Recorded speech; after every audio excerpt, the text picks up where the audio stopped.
আলাইকুম ওয়া রাহমাতুল্লাহ। আশা করি আল্লাহর অশেষ রহমতে সবাই ভালো আছেন। আমিও ভালো আছি আলহামদুলিল্লাহ। আপনাদের সবাইকে আমার ড্রিম চাইন চ্যানেল থেকে আরও একবার স্বাগতম।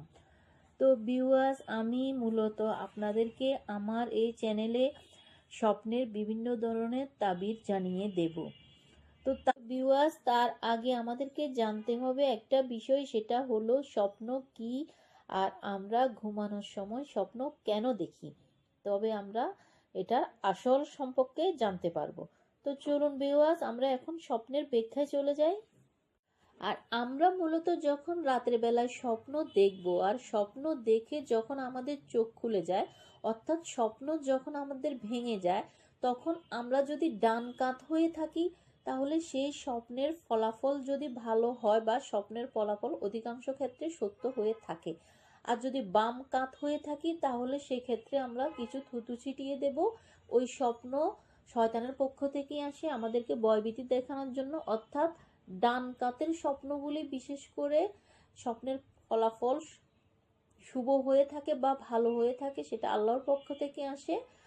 আর বাম পক্ষ হয়ে, অর্থাৎ যত আমরা বাম কাত হয়ে থাকি যখন স্বপ্ন ভেঙে যায় আমাদের, তখন আমাদেরকে বুঝে নিতে হবে এটা শয়তানের পক্ষ থেকে আসা আমাদেরকে ভয়ভীতি দেখানোর জন্য। সেই ক্ষেত্রে আমরা বাম সাইডে একটু থুতু ছিটিয়ে দেব। আবার আমরা ডান কাত হয়ে সূরা পড়ে আল্লাহর নামে বিসমিল্লাহ বলে ওযু করে সূরা পড়ে বা 2 রাকাত নফল নামাজ পড়ে আমরা আবার ঘুমিয়ে যাব।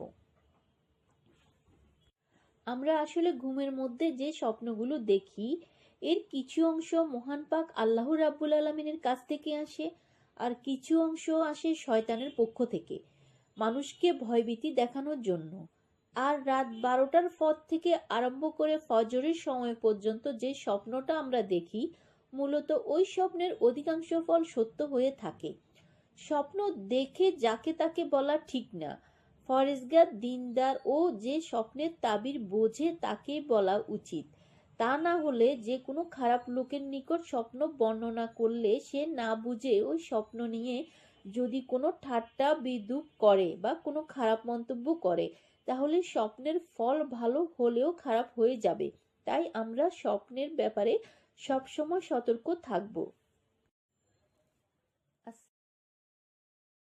আপনি রাতে স্বপ্ন দেখলেন আপনার কোনো একজন কাছের লোক মারা গিয়েছে, এরপরের দিন আপনি শুনলেন আসলেই সেই ব্যক্তিটি মারা গিয়েছে। অথবা রাতের বেলা আপনি কোনো একটা ঘটনা দেখলেন, তারপরের দিন সেই ঘটনাটাই আপনি ঘটতে দেখলেন। এটাকে বলা হয় ডিরেক্ট ড্রিম, মানে সুস্পষ্ট এবং সারিহ। একেবারে সম্মানিত শুধু এ পর্যায়ে আমরা জানবো যে কোন স্বপ্নের ব্যাখ্যার প্রয়োজন হয় এবং কোন স্বপ্নের কোনো ব্যাখ্যার প্রয়োজন হয় না। সাধারণত ব্যাখ্যা প্রয়োজন হয় কি হয় না এদিক থেকে স্বপ্ন দুই ধরনের। এক হচ্ছে সারিহ, মানে ডিরেক্ট ড্রিম, যেটা সুস্পষ্ট, অর্থাৎ রাতে আপনি যা স্বপ্নে দেখেছেন দিনের বেলা সেটাই ঘটতে দেখেছেন। আপনি রাতে স্বপ্ন দেখলেন আপনার কোনো একজন কাছের লোক মারা গিয়েছে, এরপরের দিন আপনি শুনলেন আসলেই সেই ব্যক্তিটি মারা গিয়েছে। অথবা রাতের বেলা আপনি কোনো একটা ঘটনা দেখলেন, তারপরের দিন সেই ঘটনাটাই আপনি ঘটতে দেখলেন। এটাকে বলা হয় ডিরেক্ট ড্রিম, মানে সুস্পষ্ট এবং সারিহ, একেবারে স্পষ্ট স্বপ্ন। এটার কোনো ব্যাখ্যার প্রয়োজন হয় না, কারণ আপনি যা দেখেছেন সেটাই ঘটেছে। আরেকটা প্রকার হচ্ছে গয়রু সরিহ, মানে যেটা স্পষ্ট নয়, ইনডিরেক্ট ড্রিম, যেটা অস্পষ্ট। এটা হচ্ছে সিম্বলিক বা আইকনিক ড্রিম। আপনি এমন অস্পষ্ট আইকনিক বা এমন কিছু সিম্বল দেখেছেন রাতে ঘুমের ঘরে স্বপ্নে, যেটা থেকে সুস্পষ্ট আসলে কিছু বোঝা যায় না, বরং এখানে একটা সিম্বল আছে, এখানে একটা প্রতীক আছে বা আইকন আছে।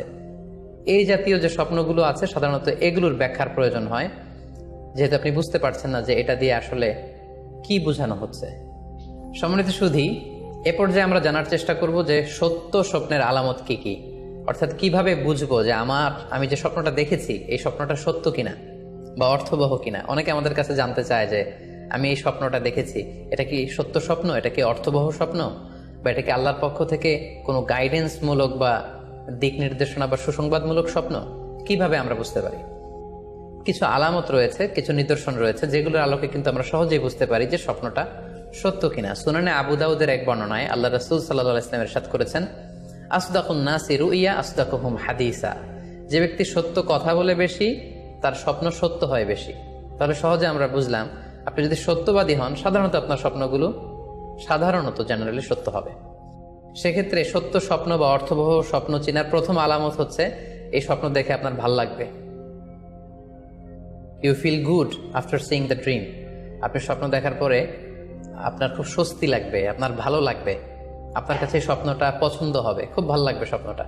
যদি এরকম ফিলিং হয় আপনার, তাহলে আপনি বুঝবেন এই স্বপ্নটা সত্য ছিল এবং অর্থবহ ছিল।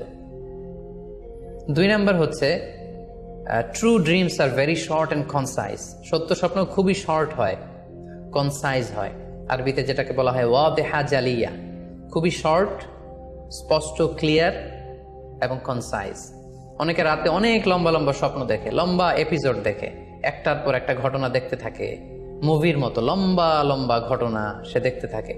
এই জাতীয় লম্বা লম্বা ঘটনা যদি আপনি দেখে থাকেন রাতে, বা এপিসোড আকারে একটার পর একটা ঘটনা যেটার সাথে কোনো মিল নেই, এই জাতীয় স্বপ্নের সাধারণত কোনো অর্থ হয় না, এগুলো অর্থবহ স্বপ্ন নয়। অর্থবহ স্বপ্ন চেনার 3 নাম্বার আলামত বা সাইন হচ্ছে রিপিটেশন।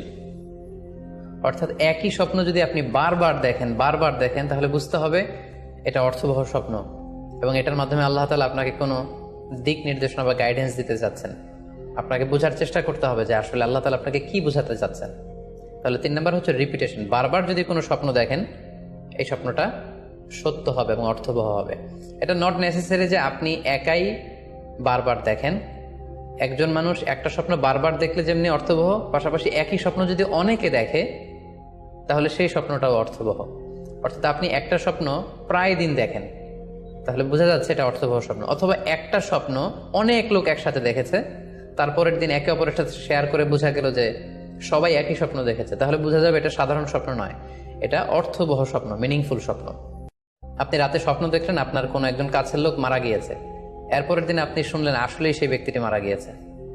অথবা রাতের বেলা আপনি কোনো একটা ঘটনা দেখলেন, তারপরের দিন সেই ঘটনাটাই আপনি ঘটতে দেখলেন। জীবনে ফলায় আমাদের জীবনে যেন ভালো দিকটা যেন তিনি আমাদেরকে দেন। তো ভিউয়ার্স, স্বপ্নের বিষয়ে আরো বিভিন্ন ধরনের ভিডিও আমার চ্যানেলে দেওয়া আছে। যদি আপনাদের দেখার ইচ্ছে হয় আমার চ্যানেলটিতে ঢুকে সব ধরনের ভিডিও দেখে নিতে পারেন। আর যারা আমার চ্যানেলে নতুন, আমার চ্যানেলটি এখনো সাবস্ক্রাইব করেন না, প্লিজ আমার চ্যানেলটি সাবস্ক্রাইব করে দিবেন, পাশে থাকা ঘন্টা বাজিয়ে দিবেন যেন আমার নতুন ভিডিও দেওয়া মাত্রই আপনারা পেয়ে যান। আর যারা আমার পুরাতন ভিউয়ার্স আমার চ্যানেলটি সাবস্ক্রাইব করেছেন তাদেরকে অসংখ্য ধন্যবাদ ভিউয়ার্স। তো ভিউয়ার্স, আপনাদের মাঝে আবারও নতুন করে ফিরে আসবো কোনো দোয়া বা স্বপ্নের ভিডিও ব্যাখ্যা নিয়ে। সেই পর্যন্ত আপনাদের ভালো থাকা, সুস্থ থাকা কামনা করে ড্রিম চাইন থেকে আজকের মতো এখানেই বিদায় নিলাম। আল্লাহ হাফেজ ভিউয়ার্স।